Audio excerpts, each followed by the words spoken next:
fazedor de gols, o matador, o gol que o Grêmio precisava ainda no primeiro tempo de partida.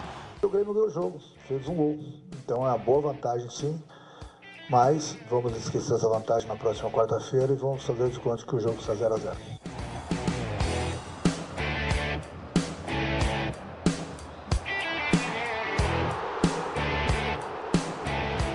É um jogo pegado, um jogo de semifinal, duas grandes equipes. Só que o Grêmio conseguiu uma vantagem. E essa vantagem a gente vai valorizar bastante, pode ter certeza.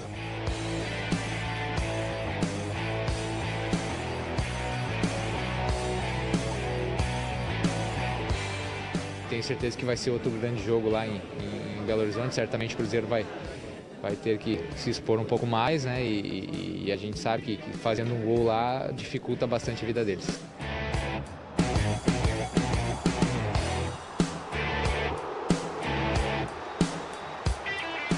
Lá o Cruzeiro, mais cedo ou mais tarde, ele vai ter que sair pro jogo. E saindo pro jogo vai deixar os espaços.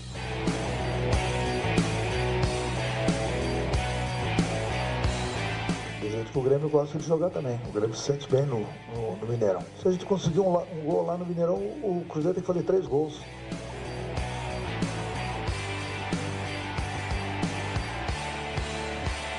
O Grêmio está preparado para jogar em qualquer lugar contra qualquer adversário.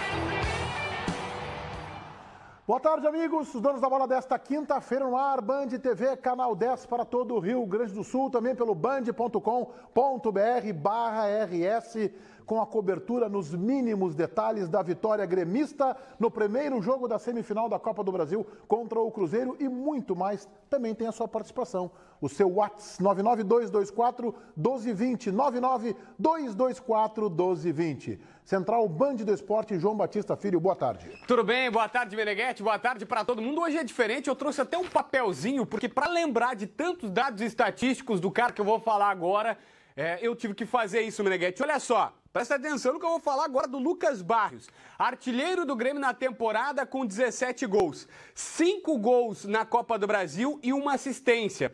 Com Barrios em campo na Copa do Brasil, ele participou de 70% dos gols do Grêmio, diretamente, dando passe, assistência ou participando da jogada que ocasionou o gol. E em 22 jogos como titular, ele tem 17 gols. Só que tem um número ainda mais fantástico. O Barrios, Meneghete, tem 18 partidas na arena e 13 gols marcados em casa. Um cara que gosta de fazer a alegria do torcedor. É um grande centroavante, Lucas Barrios. São números impressionantes. E até houve na aldeia quem dissesse que o Barrios atrapalharia o time do Grêmio.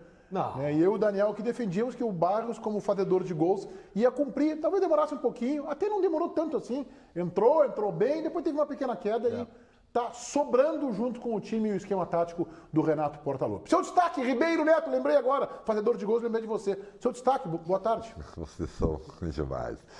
Olha aqui, como previsto, um jogo bem difícil, complicado. A vantagem do Grêmio é imensa. Né? Só para vocês terem uma ideia, se der tudo errado em BH, o Grêmio tem uma 2-0, o Grêmio está vivo ainda, porque fazendo um gol classifica. Então, eu comemoro o resultado de ontem. Felipe? Pois é, o Grêmio não está eliminado, né, da Copa do Brasil. Isso. Não está eliminado. Isso. Pois é. Excelente vitória, ótima vantagem que o Grêmio vai viajar para Belo Horizonte e vitória de um time maduro. O Grêmio não sofreu contra o Cruzeiro. Daniel? O jogo difícil, mas o que se viu realmente foi um Grêmio muito mais eficiente. Jogando um futebol com maturidade, né? Com cara de time que vai chegar para ser campeão. O Grêmio venceu o Cruzeiro, a vantagem pode parecer mínima, mas ela é sim muito significativa. Quem nos conta a história desse jogo, Grêmio 1, Cruzeiro 0, é o repórter Max Correa. Uma arena pronta para receber soberanos. Ninguém conhece os caminhos da Copa do Brasil melhor do que eles. Inimigos íntimos que pela terceira vez cruzam seus destinos na competição. Numa final, apesar que é uma semifinal, mas é uma final para irmos para a final, qualquer tipo de vantagem é uma grande vantagem.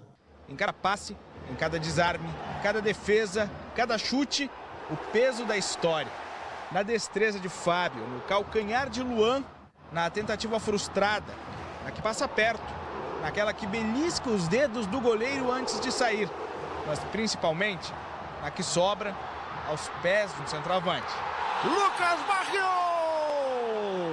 Lucas Barrios, o fazedor de gols! Tomamos um contra-ataque e o Grêmio aproveitou essa condição para abrir o placar. Fizemos algumas observações no intervalo que não estávamos fazendo bem. Aproximamos mais um pouco a equipe, nosso meio-campo trabalhou um pouco melhor a bola. A Raposa se viu obrigada a atacar. O tricolor buscava um bote preciso, mas nem o empate de um ou a disparada no placar de outro pareciam perto. A única chance de verdade surgiu já nos acréscimos. Marcelo Groy se agigantou. O mata-mata, principalmente o primeiro jogo, ele é um jogo mais conservador, né? E a gente queria vencer sem sofrer, né, gol, e a gente conseguiu. Está em aberto, eu acho que esse é o pensamento. Ninguém ia ganhar, o campeonato, a fase não ia se decidir aqui. Está tudo dentro do planejado e nós temos plenas condições de virar. Silêncio, daqui a pouco as luzes vão ser desligadas. Já faz um bom tempo que o jogo acabou. Ainda faltam uns bons dias até a partida de volta no Mineirão.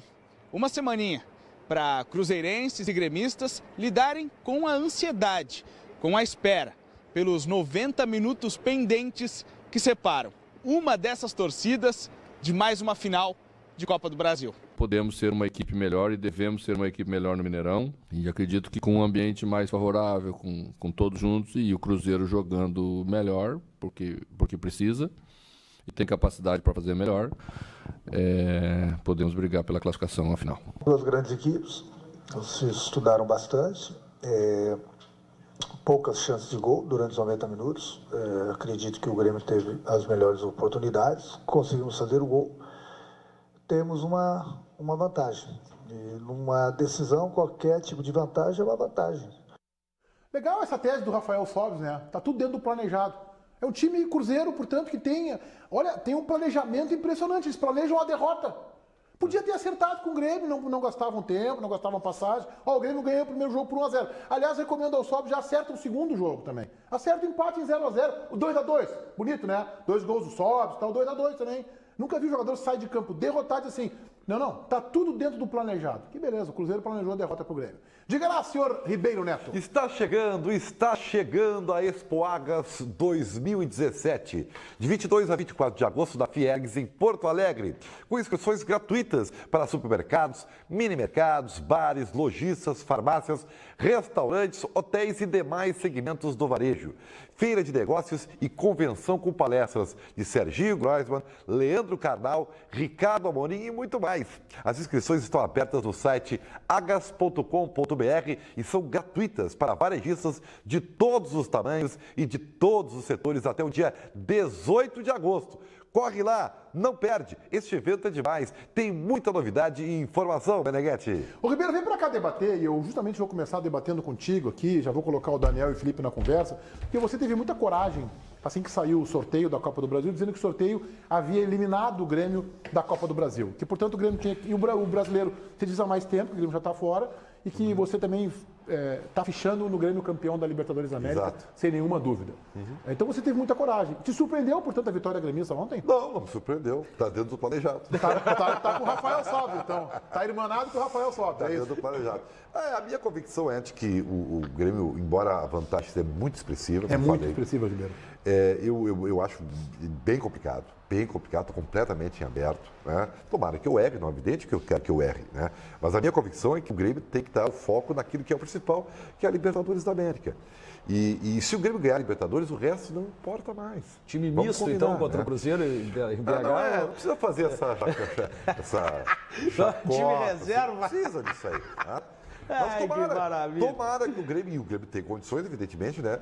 De competições. Mas a pergunta que eu te fiz é a seguinte: se surpreendeu é se você mantém a opinião de que o Grêmio está eliminado, que o sorteio prejudicou o Grêmio e o Grêmio está fora. Eu estou convicto de que vai ser muito difícil.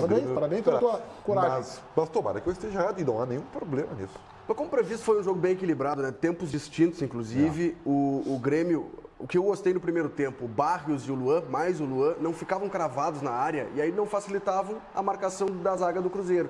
Ficavam caindo o que a gente chama das entrelinhas, nas costas dos volantes e entre os zagueiros e os volantes. Chamavam o Cruzeiro ficou fechadinho atrás, querendo marcar, e o Grêmio dominou o jogo. Fez o gol com o Barrios, mas poderia ter marcado antes também num cabeceio do próprio Barrios, num chute fora da área em curva do Pedro Rocha, ali poderia ter feito o gol também. Então o Grêmio foi melhor no primeiro tempo. No segundo tempo, o Cruzeiro mudou a postura, marcou mais alto. E o Grêmio, por já ter feito 1-0, baixou as suas linhas e tentou explorar o contra-ataque. Aí foi o Grêmio que não conseguiu e o Cruzeiro que criou, mas não criou tanto para apavorar o Marcelo Groi. A melhor chance do Cruzeiro já foi nos acréscimos, com o Raniel aproveitando uma falha do Bressan, saiu na cara do Groi, o Groi abafou o chute. Eu vou te dar argumentos em seguida, por respeitar que é a vez do Daniel falar, que vão derrubar a tua tese na minha modestíssima opinião. Diga lá, Daniel. Eu acho que o anormal do jogo foi o primeiro tempo do Cruzeiro. Eu acho que o Cruzeiro abriu mão de jogar para impedir que o Grêmio conseguisse justamente se aproximar. O Cruzeiro, na verdade, não atacou no primeiro tempo, né?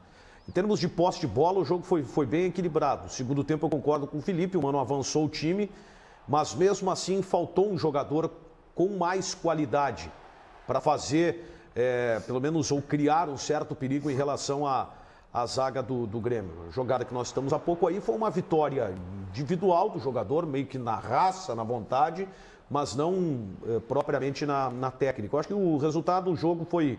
O 1-0 foi justo. O importante foi o Grêmio ter conquistado a vitória e não ter tomado gol. E realmente é uma baita de uma vantagem. Eu também acho que o resultado foi absolutamente justo. Eu vou discordar do Felipe, vou dar 2 argumentos. Primeiro, que eu acho que a supremacia do Grêmio no primeiro tempo foi muito maior que a pequena vantagem, o pequeno domínio, pequena iniciativa e mudança tática que o Mano fez no Cruzeiro no segundo tempo. E aí tem um outro fato que eu acho que ele é incontestável, Felipe, respeitando os teus argumentos. Estou dizendo que o jogo foi difícil para o Grêmio, mas não equilibrado. O Grêmio teve muito mais próximo de fazer. O Grêmio merecia, se tivesse ele mais um gol na partida, seria o Grêmio mais merecedor do que o Cruzeiro. Finalizou tudo. O melhor resultado mais justo seria o 2-0. Claro. Acho que o 1-0 ficou de bom tamanho para a performance dos dois times. Seria o Grêmio com 2 do que 1-1. 1-1 seria injusto. Mas eu não estou discordando. Mas tu falou que foi equilibrado? Não, eu não vi esse equilíbrio todo. O jogo foi equilibrado. Eu vi foi um difícil. Jogo brigado. Tá, tudo bem, foi um jogo difícil, então vamos mudar. O Grêmio foi mais time que o Cruzeiro. Mas eu concordo. Se era para um placar diferente do 1-0, seria o 2-0 para o Grêmio e não 1-1. O Grêmio foi mais time que o Cruzeiro. Claro que foi. E é mais time que o Cruzeiro. Exatamente. O segundo tempo foi um jogo atípico, né? Foi um jogo onde eu usei a expressão de medo. Foi o jogo do medo. Era o Grêmio com medo de tomar o gol e o Cruzeiro com medo de tomar o segundo. Então, até caiu muito tecnicamente o jogo, ele realmente foi muito mais brigado, mais espelhado, né? E a tua definição eu não acho que boa, o jogo do medo, acho que sim. O Grêmio, na verdade, foi o Grêmio que recuou. O Grêmio tentou dar a bola para o Cruzeiro no segundo tempo. Primeiro, porque estava com medo de tomar o gol, uma verdadeira paranoia, e, evidentemente, tentar explorar o contra-ataque, que não conseguiu. Né? Eu queria ouvir a opinião de vocês sobre esse lance aí, se foi pênalti ou não. Não foi fora. Foi fora da área. Se o Paulinho puder botar de novo, um lance talvez seja... Mas ele marcou o pênalti, tá? Só que o Bandeirinha cravou o seu posicionamento ali. Aí que tá. Foi o movimento do árbitro, não há dúvida. Sim, de marcação de pênalti. Ele marcou, mas o Bandeira permaneceu, ó. Quer ver, ó? Ele apontou, O Bandeira não foi para a linha de fundo, ele permanece no seu lugar, portanto, dando indicativo ao árbitro que foi fora da área. O Bandeira estava praticamente na linha da grande área. Mas essa foi uma das únicas chegadas do Grêmio no segundo tempo. O Grêmio no segundo tempo não conseguiu atacar. Mas, esse era um jogo que se esperava que fosse um jogo de poucas... Desculpa, Daniel. Eu tenho dúvida se esse lance... Não foi, Meneghetti. Não foi. A imagem daí slow, não é muito ela boa mostra, a imagem slow, ela mostra o choque ocorrendo fora da área. Quando há o choque, a perna do jogador do Cruzeiro baixa e o pé crava dentro da área, dando a impressão que o choque teria ocorrido dentro da área, mas não foi. Vou dizer mais, tá? Foi bem fora da área. Não, bem fora. Bem fora da área não foi, senão estaríamos discutindo completamente fora da área. Então não teve dúvida. É isso que eu ia dizer. Não, mas eu tenho dúvida. Vendo pela imagem... Essa imagem se mostra. Não, eu sei, mas mesmo a imagem da transmissão olha aí o bem fora da área, ó. 2 palmos.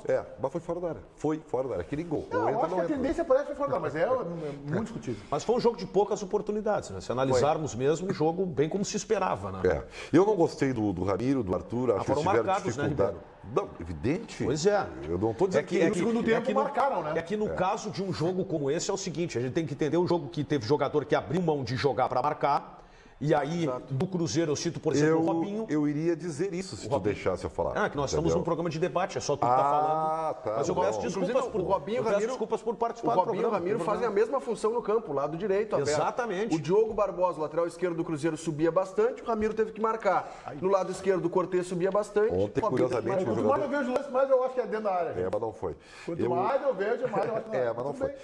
O que eu quero dizer é o seguinte, ontem eu tinha uma preocupação com um jogador em especial, né? Que era o Michel. E para mim ele foi o melhor em campo. Foi melhor. Jogou muito bem ontem. Foi ele um jogador que mais se adaptou às circunstâncias do jogo, ao contrário do Arthur e do Ramiro. Concordo, que foram muito marcados, que não tiveram também faltou um pouco de objetividade. O Grêmio foi lento na sua saída para o campo de ataque. E quando foi, errou sempre o penúltimo passo. Mas aí tem que entender o outro lado, velho. Foi difícil. Esse é o jogo que tudo que tu falar de um lado, tu tem que levar em consideração o outro. Perfeito. Por que o Grêmio foi lento? Porque o Cruzeiro impediu que o Grêmio tivesse a velocidade na saída de bola. E o Luan não foi espetacular. Já teve jogos geniais. Não foi mesmo. Mas ele foi bem ontem. Foi bem. Foi bem ontem. Fugiu da marcação dos volantes. Também acho que ele recebia o passe. E quando ele abre espaço, alguém vai ter que buscar ele. Na verdade, alguém vai ter que marcar. Claro, né? Não, eu acho que não. Na verdade é o seguinte, o Luan foi proibido de fazer uma boa partida ontem, né? Porque apanhou feito bicho, né? Também. Especialmente no primeiro tempo. Impressionante, que bateram no Luan ontem. Os atrás foram comedidos, normal. Pelo amor de Deus. O Grêmio, vejam bem, a situação é a seguinte, o Grêmio transferiu a paranoia para o Cruzeiro. Isso. O que acontece agora? O Cruzeiro, para mim, parece óbvio que vai fazer. Ele vai tentar dar uma approach no início do jogo, né? Tentar fazer o gol.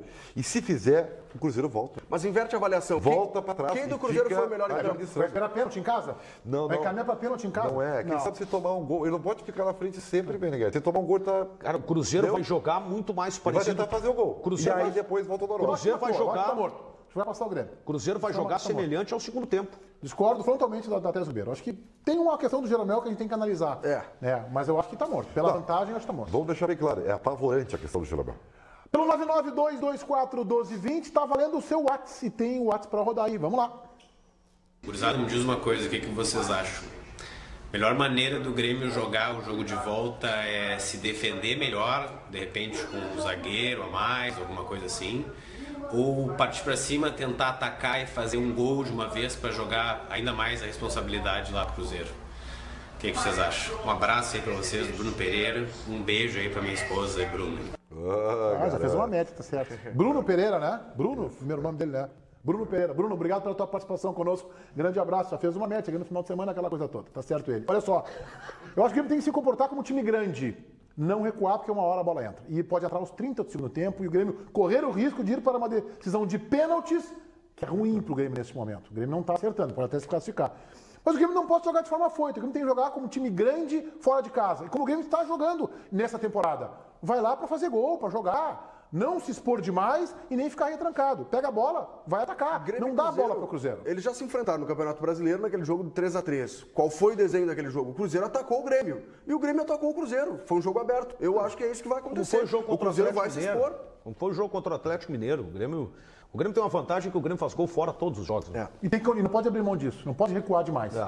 Mas não pode também, vamos fazer marcação alta, sair lá. Quer falar sobre isso? A pergunta do Bruno ou Ribeiro Neto?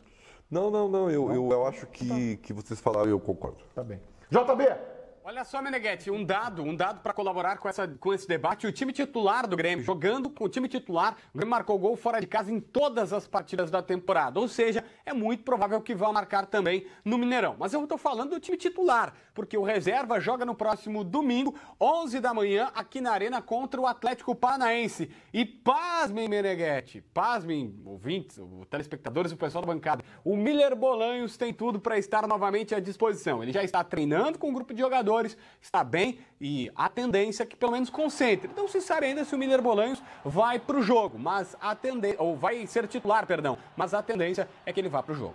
Que legal, tem que entrar lá no gramado da Arena com o Bolanhos, apresentar, essa aqui é uma trave, aqui está o círculo central do gramado, porque ele já não conhece mais, né? Não conhece mais. Que bom, eu acho que o Grêmio quer botar o jogador para jogar, para colocar na vitrine, para tentar vender no final do ano. Me parece que o jogador não tem mais ambiente na Arena.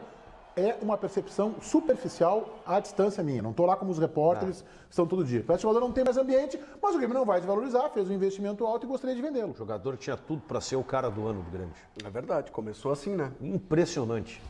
Impressionante. Mas nos treinos ele participa normal, brinca com o Ramiro, acho que é um jogador muito próximo dele também, brinca com ele e tal. Tá feliz então. Participa. Aparentemente sim, olhando à distância, como disse o Meneghetti, mas assistindo os treinos. Bom, é que vocês estão integrados, vocês têm né? essa vantagem. Eu estou distante disso hoje em dia. Claro.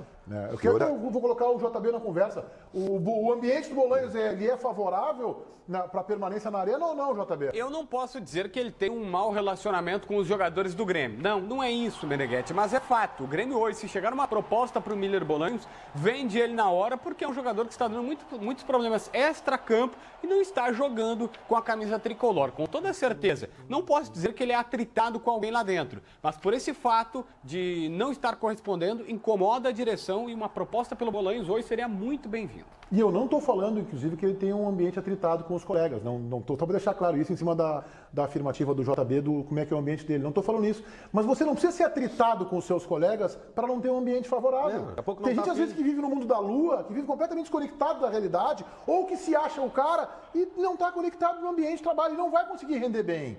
Vai se atrapalhar com seus problemas particulares, vai se atrapalhar no desenvolvimento da sua profissão. Isso acontece em qualquer ambiente de trabalho. Tem que estar conectado, tem que estar ligado, tem que estar junto. Me parece que o Bolanhos pode não ter atrito com ninguém, mas não tem um ambiente favorável. Gente, a gente vê isso aí em qualquer corredor, de qualquer empresa. Pessoas que não são conectadas à linha da empresa, à linha dos seus colegas. Isso acontece a toda hora, em qualquer lugar, em qualquer ambiente. Aí é que entra o Renato. É a competência para comandar. E a experiência, porque o Odorico Roman, por exemplo... De trazer para o lado dele e fechar com ele quem está a fim de trabalhar e quem merece a oportunidade. E o Renato sabe fazer isso. Pô!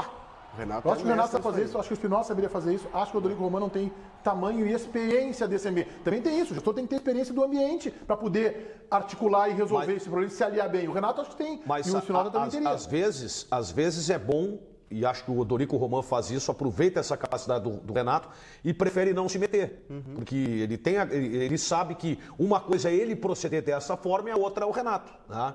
E acho que isso acaba sendo importante também para o excelente comando e aula de comando que dá o Renato. O Luan sendo negociado, sendo efetivada essa negociação, o Bolanhos teria tudo para pelo menos disputar essa posição. E tem um outro jogador... O Bolanhos era para ser titular. Tem um outro jogador que também poderia fazer a do Luan. Desculpe, eu vou ser duro agora. Eu não acredito mais no Bolanhos. Acho que se inviabilizou. O Bolanhos perdeu espaço para 2 jogadores.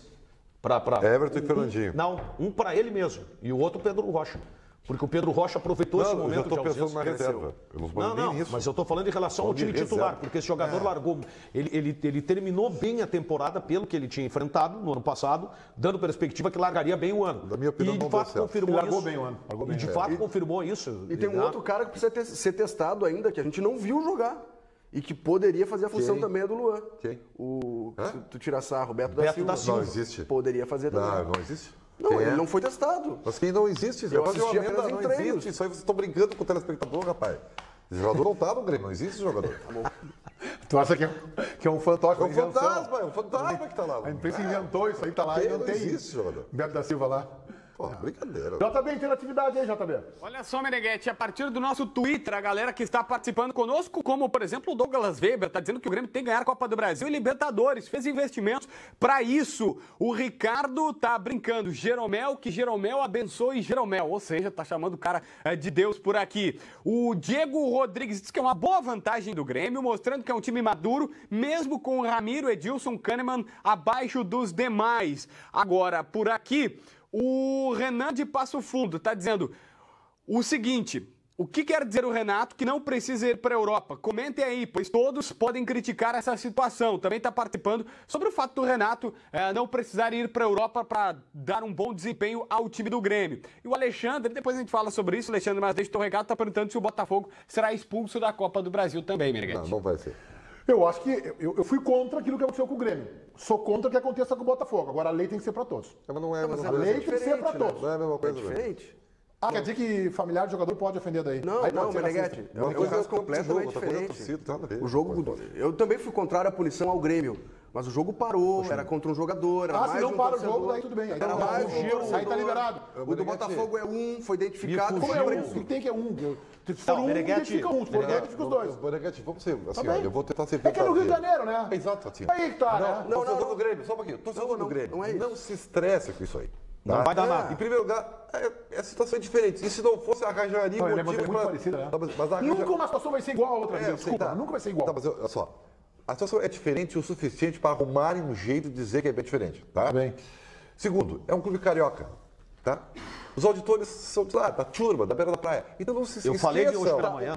Eu vou dar um exemplo, então. Não vai dar nada. Já aconteceu. Não perca o tempo com isso. Hoje pela manhã. Essa situação do Botafogo foi muito semelhante ao que aconteceu no Beira-Rio. Não sei se vocês lembram que isso aconteceu. A torcida do Inter pegou no pé do Paulão, a mãe do Paulão estava nos camarotes, alguns torcedores viraram e alguém xingou a mãe do Paulão com injúria racial. Isso é comparável ao que aconteceu no Botafogo. O Inter também não foi punido, o Inter não é carioca. É que eu tive a possibilidade, agora me fugiu o nome, eu conversei com o presidente do STJD hoje pela manhã. Não no ar, a intenção era colocá-lo no ar, ele me atendeu, até muito atencioso, ficamos falando aí por cerca de 5 minutos no intervalo do programa e tal, e aí fiz algumas questões rápidas para ele, ele disse que ele não queria se manifestar, primeiro que ele está esperando a denúncia do procurador. Segundo, perguntei sobre alguma diferença ou semelhança no episódio que aconteceu contra o Grêmio. Ele disse que depende muito da denúncia e das provas, né? E no caso do Grêmio ele disse, olha, no caso do Grêmio a menina foi identificada. Ela apareceu, mas não foi a única. É o Ronaldo Piaceni, é isso? Ronaldo Piaceni, exatamente. Obrigado. E aí o presidente disse o seguinte, olha, eu não posso falar se é parecido ou não, mas eu tenho que algumas situações elas me chamaram a atenção. No episódio do Grêmio foi a torcedora identificada, mas, segundo a denúncia, gritos e tal de um outro grupo de torcedores. Nesse foi um episódio que pareceu ser isolado, porque imediatamente os torcedores do Botafogo identificaram o cidadão e ele foi levado preso. Na hora ele foi preso. Isso. Então ele está esperando, na verdade, a denúncia que, se é que vai acontecer a denúncia. Tem mais essa aí. Eu permaneço com a opinião do caso do Grêmio que eu tinha lá atrás. Eu acho um absurdo um tribunal excluir o time da competição, e essa foi a primeira punição ao Grêmio. Exclusão da competição, o Grêmio recorreu e apenas perdeu os pontos dos jogos. Perdeu pontos, na verdade, que lhe tornaram inviável no segundo jogo recuperar a diferença. E acabou eliminado da Copa do Brasil. Eu acho um absurdo pegar um grupo de profissionais dentro do gramado, fora, um clube que investe, seja qual for o clube, não interessa se é o Grêmio. Não interessa se é o Grêmio, se é o Barcelona, se é o Corinthians, que investe porque porque meia dúzia de torcedores tem uma atitude inconsequente e irresponsável na arquibancada e tu pune esses que estão trabalhando, treinando, que tem família para sustentar, e aí a gente não pode entrar no detalhe. Ah, mas o cara ganha 80 mil por mês. Sim, mas ele não tem culpa que a torcedora lá é irresponsável, gente. Ele pode ganhar R$800 ou 8 milhões, ele estava fazendo o trabalho dele. E aí, porque a torcedora foi responsável, eu tô fora da competição. Isso é um absurdo. É uma barbeiragem que o STJD fez com o Grêmio. Ponto. Mas a atitude da menina e do que estava com ela tem que ser repreendida e na justiça comum. No caso do Botafogo agora, tendo a jurisprudência que aconteceu com o Grêmio, a punição tem que ser a mesma, o Botafogo não tem nenhuma dúvida disso. O foco da discussão se perdeu. Ninguém está preocupado com racismo, está preocupado com o Grêmio. Alguém está preocupado com a Aranha, com a mãe do Vinícius Júnior? Não. O torcedor do Grêmio quer vingança. O torcedor do Flamengo quer que o Botafogo seja excluído da Copa do Brasil. A discussão é racismo. Não é futebol, é racismo. Eu acho que tem as... E era lá no caso do Grêmio também, né? Claro. Lá também era racismo. Eu acho que tem as duas coisas. É o racismo e a igualdade de punição. Tem um WhatsApp na linha aí, vamos colocar no ar. Eu gostaria de saber se colocasse o Fernandinho ou o Everton, digamos nos 20 minutos do segundo tempo, poderia dar rapidez para o Grêmio jogar ou levar mais uma vantagem? Obrigado, Ezequiel de Gravataí. Valeu, bancada. Valeu, aquele abraço. Ribeiro comentou o jogo ontem na Rádio Bandeirantes. Eu só não entendi. Ele pensou no Fernandinho mas os ou dois no entraram Everton, ontem. né? Os dois entraram ontem. Né? Não, mas... assim, eu até imaginei que isso ia acontecer, queria tirar o Barros e botar o Everton como ele fez. Porque o Barros, em determinado momento do jogo, já estava sem função. E não fazia pivô, porque o Grêmio não chegava, né? Eu estava satisfeito com o resultado. E isso impediu que o Fernandinho e o próprio Everton tivessem campo de jogo para executar algo melhor. O Grêmio ficou satisfeito, muito por medo de tomar gol, ficou satisfeito com o que estava ali. 1-0 estava bom. Talvez esses jogadores possam ser úteis, inclusive, no jogo de volta, né? Pode. Pode o Fernandinho, um jogador que está entrando bem no time, que está tendo uma boa performance. Mas eu acho que ele está perguntando para mudar desde o início, né? Eu não faria isso. Acho que não tem que mexer na estrutura do time. Ontem pro Grêmio aumentar a sua vantagem. Não mexe demais, não mexe. Acho que ele estava falando isso, de aumentar a vantagem ontem para tentar o 2-0. Mas eu acho que 1-0 está assim, ó, de ótimo tamanho. Tá bom. De ótimo tamanho. Vamos lá, Daniel Oliveira. Pois é, Meneghete, estava olhando o Grêmio, né? Você pode ser um Grêmio, de repente, na sua relação a 2 aí, com vitória em casa e fora de casa, porque com o ativo você tem pique, energia E muita disposição, né, Luciana? Exatamente. Muitas vezes a pessoa está interessada, quer se aproximar, mas está faltando aquela energia. Agora o ativo, ele vai devolver para você o prazer e a sua felicidade. Ele age de dentro para fora, deixando você motivado, confiante e com autoestima lá em cima. Surpreenda a sua parceira. Você vai ver. É uma ação rápida, é eficiente. O ativo ele é indicado para homens de todas as idades. Então, quem tem 30 quer surpreender a namorada, aí vai, né? a 40. Patroa, 40, 60, 70. Já tá meio devagar também, vai. Vai faltando energia. Melhorar um pouco mais. Exato, daí você toma o ativo e repõe tudo isso e faz momentos a dois muito mais especiais. Já nesse final de semana, por que não? Liga 3099-9292, não tem nas farmácias, é direto do laboratório para você. E aproveita, hein? O primeiro pagamento só lá em outubro, não mexe no bolso agora. Muito bom. E a parcelinha mínima, né? Mínima, bem pequenininha mesmo. E ainda tem pacotes promocionais com muito desconto e garantimos a entrega grátis e sigilosa para todo o estado. Quem está trabalhando pode pedir que vai receber aí na porta de casa ou do seu trabalho. 3099-9292. E tem mais. Hoje, quinta-feira, vamos fazer um presente especial na compra do ativo. Você liga, compra o seu ativo e recebe um presente super especial. 3099-9292. A Central do Ativo atende todo o Brasil. Muda o seu relacionamento, vai lá, investe antes que seja tarde demais. 3099-9292, Daniel. Telefone na tela, meu amigo. 3099-9292. Com esse aqui é a classificação sem decidir nos pênaltis, ô Meneghetti. Boa. A notícia ruim da noite de ontem na Arena é a lesão de Jeromel. Grande jogador, um dos melhores zagueiros em atualidade hoje no futebol do país. Eu quero que o JB nos informe se ele tem alguma chance de não ter uma recuperação tão longa, se fala em até 2 meses. Hein, JB? Muito improvável, Meneghetti. Eu diria que praticamente impossível. Ontem, o técnico Renato Portaluppi confirmou que os médicos, evidentemente, lhe passaram. O Pedro Jeromel teve uma lesão muscular no músculo adutor da coxa e por no mínimo 3 semanas. Mas ele chegou a dizer o seguinte: é uma lesão grau 2, talvez grau 3. Eu vou tentar explicar rapidamente, didaticamente, uma lesão grau 3. Basicamente, ele rompeu mais do que metade do músculo adutor da coxa. Isso é, no mínimo, para ser grau 3, tem que ter rompido mais da metade da musculatura. E aí, Meneghetti, numa previsão otimista, se for grau 3, nós só teremos a confirmação nesta tarde, o Jeromel está fora por 2 meses. Isso numa previsão bastante otimista. Então, no mínimo 3 semanas é o que o Grêmio trabalha, mas tem a possibilidade do Jeromel ficar 2 meses, fora dos gramados. E o técnico Renato Portaluppi falou sobre como será a partir de agora sem Jeromel. É uma perda, né? É um zagueiro de seleção brasileira, mas eu sempre falo para vocês, temos jogador no grupo que tem que estar preparado. Então, o que jogar vai ter que dar conta do recado do jeito que o Jeromel vem jogando. E a gente tem que olhar esse cenário um pouquinho mais na frente, né? O Grêmio não é só quarta-feira que ele já está fora, com certeza. Mas na frente, sem o Jeromel, se confirmado uma lesão tão séria, daqui a pouco sem o Luan negociado ao final do mês, ele perde 2 titulares. E não são quaisquer titulares, são 2 jogadores importantes. Declaração essa do Renato. Eu não quero assustar. Quem jogar... ou seja, ele não confirmou o Bressan. Ele não quer assustar o torcedor do Grêmio. Ele tem o Bruno Rodrigo, né? Mas tem o Bruno Rodrigo, o Thierry está se recuperando. Eu diria o seguinte, eu acho que o Jeromel está fora da temporada. Não. Aí não. É o que eu acho. Tu acha que ele não joga mais esse ano? É muito difícil, muito difícil.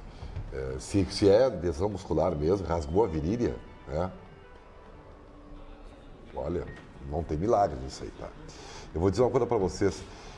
Eu queria falar sobre essa questão do Bressan. Eu estou apavorado. E eu respeito o Bressan. E acho que o Renato pode. O Renato embalou o Bressan até agora, né? O Renato recupera o jogador. Só um pouquinho. O Renato chega, fala com ele hoje, né? E confirma ele. Porque se mantiver esse ponto de interrogação, como ele fez na coletiva, ele não confirmou. Cria uma ansiedade. E o Otávio, talvez até ache que ele vai esperar o jogo de domingo. Ele não pode botar ele vai botar o Bressan. Não pode botar o Marcelo Oliveira ali. O torcedor do Grêmio está esperando tudo. Especulou Edilson, Michel, Marcelo Oliveira. Dos 3, o Marcelo Oliveira já jogou, mas é canhoto também. Não vai mudar o Kahneman de posição, né? A gente mexe demais. Então, é uma coisa complicada para o Renato decidir. Não é tão fácil. Posso participar agora do programa? Agora que eu consegui terminar, sim. Tem que jogar o Bressan. Tem que jogar o Bressan. O reserva imediato é o Bressan, tem que jogar o Bressan. O Bruno Rodrigues jogou contra o Botafogo no final de semana e não foi bem. Foi muito mal lento. Mas assim, ó, avaliar jogador em time reserva é sempre um prejuízo ao jogador, né? Sim. Tu pega, mas o time reserva não tá rendendo. Eu queria ver ele titular. Não, mas do lado do Kahneman. O gol foi em cima dele. Ele não foi bem, eu reconheço. Eu defendi essa contratação. E, aliás, defendi, inclusive, que ele tivesse mais oportunidade. E se hoje ele não tem esse pique, ele não tem essa condição, é porque ele não jogou. Ele deveria ter aparecido antes. Mas tem mais, o Bruno Rodrigues joga pelo lado esquerdo da defesa, né? O jogador bom da direita. Por isso acho que vai o Bressan. E agora é o recado para o torcedor do Grêmio. A gente pode fazer a crítica, avaliar, analisar, o programa serve para isso. Agora, o torcedor do Grêmio, ontem, o Bressan levantou do banco de reservas e já estava sendo vaiado. Já tinha gente atrás do banco vaiando. O auxiliar técnico do Renato, o Alexandre Mendes, é que olhou para os caras e disse, calma, o cara está aquecendo, ele nem entrou em campo e já vai vaiar. E aí, aconteceu então o torcedor tem que apoiar o Bressan agora. O que aconteceu no lance do gol? Do gol não, do quase gol. O Bressan falhou. Bom, mas ele tem um cara, suporte ao lado dele, que é o Kahneman. Vamos colocar o WhatsApp do nosso telespectador aí no ar. Vamos apostar nessa garotada que tá chegando aí, Jonathan, Patrick, Jean-Pierre, PP. Vão render frutos pro nosso time. Valeu, um forte abraço aí.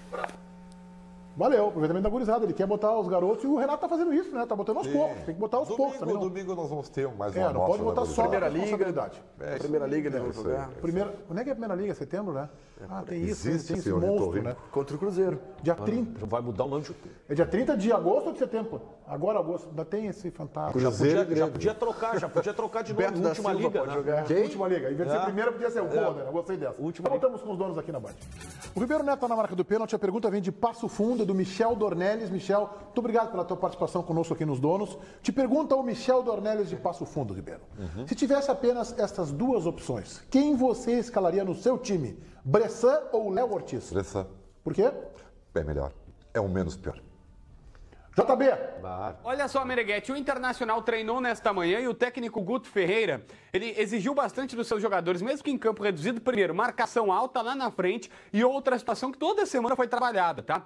Toque de bola e pelo chão, rasteiro, jogadas trabalhadas. Não só aquele arco, aquela bola que fica toda hora sendo cruzada na grande área. O Inter vai ter contra o ABC lá em Natal a pior, quem sabe uma das piores logísticas da Série B. Chega apenas às 2h15 da noite, da madrugada, por lá, e amanhã faz um treino com portões fechados. Meneghetti é a realidade da Série B. Muito bem, logo depois dos Donos tem o programa da Regina e a própria Regina Lima nos traz os destaques da edição de hoje. Boa tarde, Regina. Oi, boa tarde, Meneghetti, tudo bom? Pessoal de casa, olha, muitos assuntos aqui no programa da Regina, né? E a gente começa dizendo que o Evandro Razzi fez digamos assim, um bate-papo muito longo e muito bacana com o pessoal do Asilo Padre Cacique. Vocês vão adorar, viu? Nós vamos conhecer também aqui um pai que é muito especial, porque ele tem um amor muito grande pelas filhas e começou um trabalho muito bonito que está dando exemplo aí para um monte de gente. E está começando o Festival de Cinema de Gramado, claro que a gente vai falar no assunto, né? Vai passar os filmes, vai falar dos homenageados desse ano. Tá bom, Meneghetti? Estou esperando vocês. Legal, muito obrigado, Regina Lima. JB na Central Band de Esporte. Ontem, Meneghetti, nós tivemos mais um show da torcida gremista, o terceiro maior público da temporada. 45 mil torcedores na arena. Na realidade, 45.102 torcedores. E aí a gente tem uma time-lapse ou uma imagem em câmera avançada para o torcedor da torcida chegando no estádio e fazendo a sua festa. A Rebeca Rosa preparou esse material especial com a torcida do Grêmio na arena, fazendo toda aí a sua festa. Vale destacar, Meneghetti. Vai aí a nossa...